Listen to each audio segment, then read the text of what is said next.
नमस्कार बच्चों।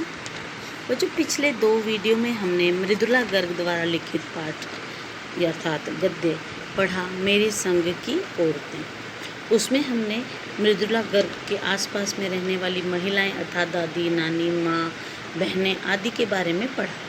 आज हम इस पाठ से जुड़े प्रश्नों को समझेंगे, तो आप कृपया ध्यान से सुने।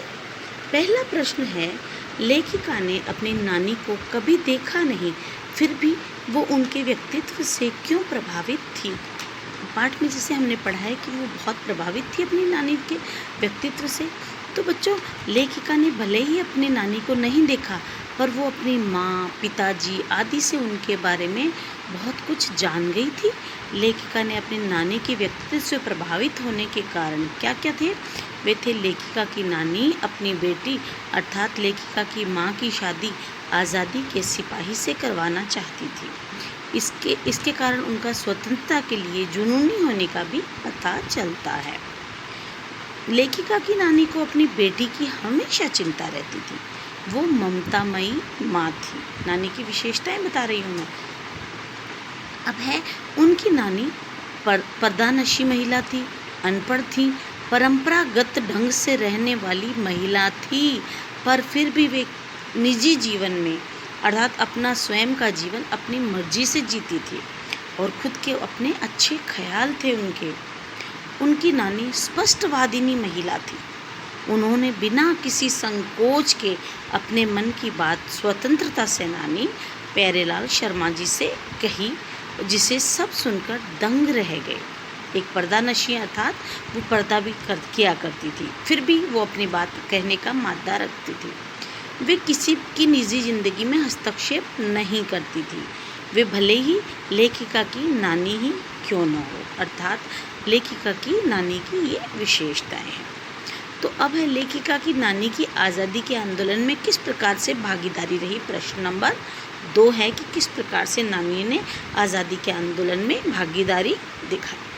तो बच्चों, यूँ तो लेखिका की नानी आज़ादी के आंदोलन में कोई प्रत्यक्ष रूप से तो उन्होंने भाग नहीं लिया था, अर्थात उन्होंने प्रत्यक्ष रूप से कोई योगदान नहीं दिया। वो थी अनपढ़, परंपरागत पर्दानशी महिला, दूसरों की ज़िंदगी में दखल नहीं देती थी। कम उम्र में ही उनकी मृत्यु उनको लगा कि अब निकट है। ये जानकर उन्होंने अपनी 15 वर्षीय बेटी अर्थात लेखिका की माँ की शादी के लिए चिंतित हो उठी। तो उन्होंने अपने पति से कहा और उनके एक मित्र प्यारेलाल जी को बुलाया। तो प्यारेलाल जी शर्मा से वो मिलना चाह रही थी। वो आए घर पे, तो उन्होंने उनसे मिलकर कहा कि वो बेटी का रिश्ता स्वयं तय करे, जिस पर उनकी बेटी शादी के बाद हो, अर्थात ऐसे लड़के से शादी करे जो स्वतंत्रता सेनानी हो, अर्थात उसका सिपाही हो स्वतंत्रता का। वो परोक्ष रूप से इस प्रकार से भागीदारी उसने निभाई, अर्थात स्वाधीनता और देश के प्रति प्रेम रखकर। तो प्रत्यक्ष रूप से नहीं, वरन परोक्ष रूप से अर्थात अप्रत्यक्ष रूप से उन्होंने आज़ादी के आंदोलन में भाग लिया। प्रश्न नंबर 3 है, लेखिका की माँ परंपरा का निर्वाह न करते हुए भी सबके दिलों पर राज करती थी। अब इस कथन के आलोक में 2 प्रश्न मांगे। इन्होंने कहा है, लेखिका की माँ की विशेषता और लेखिका की दादी के घर के माहौल का वर्णन करना है। अगर पूछें सिर्फ लेखिका की विशेषता है तो भी हम बता सकते हैं। देखिए, लेखिका की माँ आजीवन खादी की साड़ी पहनती रहीं तथा गांधी जी के सिद्धांतों का पालन करती रहीं। उनकी माँ में खूबसूरती, नज़ाकत, नफासत, ईमानदारी और निष्पक्षता का संगम था। बड़ी ही कोमल सी थी उनकी माँ, इससे वे परिजात सी लगा करती थी और बड़ी कोमल सी थी और सुंदर थी, परिजात सी लगती थी। उनमें आज़ादी के प्रति जुनून व लगाव भी था और वो हमेशा किसी की गोपनीय बात को गोपनीय रखती थी, किसी को दूसरों के समक्ष साझा नहीं करती थी, अर्थात किसी के सामने प्रकट नहीं करती थी। वे सदा सत्य बोलती थी और इसलिए परिवार वाले उनका आदर करते थे। अब है प्रश्न नंबर 3, लेखिका की दादी के घर के माहौल का शब्द चित्र। अगर वो 3 है, इसी का पार्ट है कि शब्द चित्र प्रस्तुत करें। तो लेखिका की दादी के घर का माहौल अन्य घरों से अलग था। वहाँ सबको लीक से हटकर चलने की छूट थी। लड़के लड़कियों में कोई भेद नहीं किया जाता था। खुद दादी ने ही अपने पुत्र वधू के गर्भवती होने पर बेटी मांगी थी भगवान से, और घर में स्त्रियों को आदर सम्मान सत्कार किया जाता था उनका। खुद लेखिका की माँ भी परिवार भर के लोग उसको माना करते थे।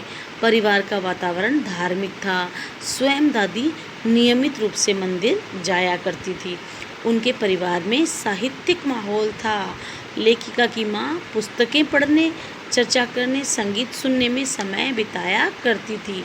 वहीं ये जैसे वहाँ स्त्रियों का इतना सम्मान किया जाता हो, वहाँ 5 पुत्रियाँ पैदा होने पर भी लेखिका की माँ का आदर कम नहीं हुआ था।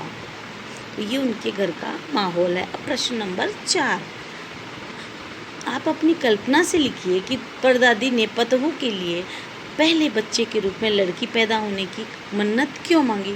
बच्चों, ये अपनी कल्पना के आधार पर लिखना है। फिर भी आप बताएंगे कि परदादी लीक से हटकर चलने वाली महिला थी। उन्होंने लड़की पैदा होने की मन्नत इसलिए मांगी क्योंकि उस समय ऐसी मन्नत मांगना और उसको बताना अत्यंत साहसपूर्ण कार्य था, क्योंकि कोई एक तो लड़कियां होना ही अच्छा नहीं माना जाता था, और वहाँ पर उन्होंने ऐसी मन्नत मांगी और सबको बताई। ऐसा करके वे सबसे अलग दिखने की चाह भी रखती होंगी। हो सकता है, क्या हम यहाँ पर अपनी राय दे रहे हैं? उनके ऐसा करने का दूसरा कारण यह रहा होगा कि वे स्वयं एक महिला थी और वे महिला होकर स्वतंत्र जीवन जिया करती थी। वैसे ही जीवन में किसी प्रकार की रोक टोक नहीं देखती थी, इसलिए महिला होना उनके लिए गर्व की बात थी। तो आप ये बातें लिख सकते हैं, अन्यथा अपना स्वयं का उत्तर भी आप लिख सकते हैं। चलिए एक प्रश्न और करवा देती हूँ मैं आज आपको कि डराने धमकाने या उपदेश देने या दबाव डालने की जगह सहजता से किसी भी को भी सही राह पर लाया जा सकता है। पाठ के आधार पर तर्क सहित उत्तर दीजिए। ये प्रश्न नंबर है 5। यानी डरा धमका कर किसी को रास्ते पर नहीं लाया जा सकता है, मजबूरी है तो लाया भी जा सकता है। ये पाठ के आधार पर हम बताएंगे। तो दादी ने तो प्यार से उस चोर का हृदय परिवर्तन किया था ना। तो ये बात बिल्कुल सत्य है कि डराने धमकाने उपदेश देने या दबाव डालने की जगह सहजता से सबको राह पर लाया जा सकता है। इस पाठ के अनुसार एक चोर दीवार काटकर हवेली में घुस आया था। उसी कमरे में माँ जी सोई हुई थी, अर्थात उसकी परदादी सोई हुई थी। आहट सुनकर उनकी आंख खुल गई। उन्होंने पूछा कौन है, तो जवाब मिला कि मैं एक चोर हूँ। माँ जी ने उसे पानी लाने को आज्ञा दी। चोर पानी लेकर आया और उसने पहरेदार ने जब रोका तो उनके द्वारा उसने पकड़ लिया।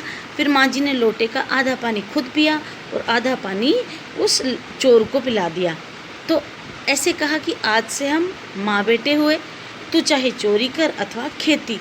चोर ने चोरी करना छोड़कर खेती करना शुरू कर दिया और आजीवन चोरी नहीं की। हमेशा वो खेती करने लगा और मारपीट से भी दूर रहा।